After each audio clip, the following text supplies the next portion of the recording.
হয়েছেন, আহত হয়েছেন, নিহত হয়েছেন।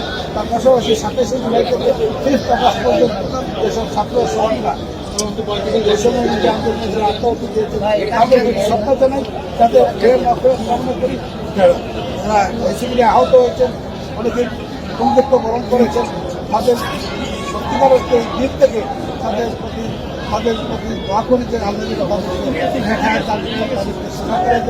তাদের পরিবারের প্রতি আমি আমার কৃতজ্ঞতা জানাচ্ছি।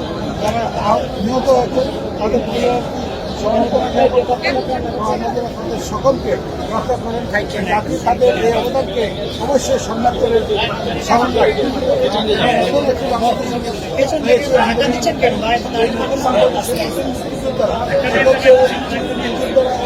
আর এই দেশের সরকারের পতনের জন্য আমি গত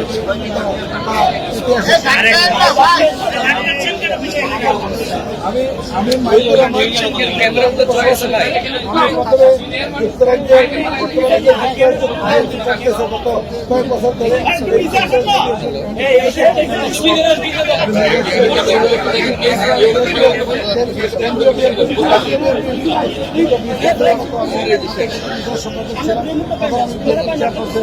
এরকম ঠিক না ভাই, বুঝছেন?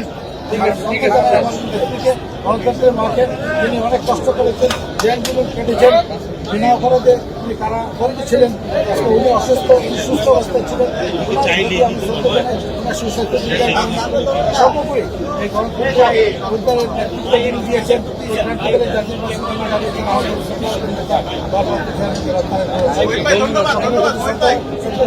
বিশেষ করে আপনাদেরকে আমি শ্রদ্ধা জানাই, সাংবাদিক ভাইরা আপনারা সমাজের সচেতন ব্যক্তি, আপনাদের মাধ্যমে জাতি অনেক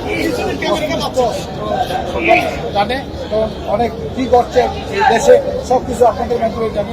আপনাদের প্রতি আমি শ্রদ্ধা জানাই। আজকে আপনারা মুক্তভাবে আপনাদের সুযোগ পেয়েছেন, আপনাকে সুস্বাস্থ্য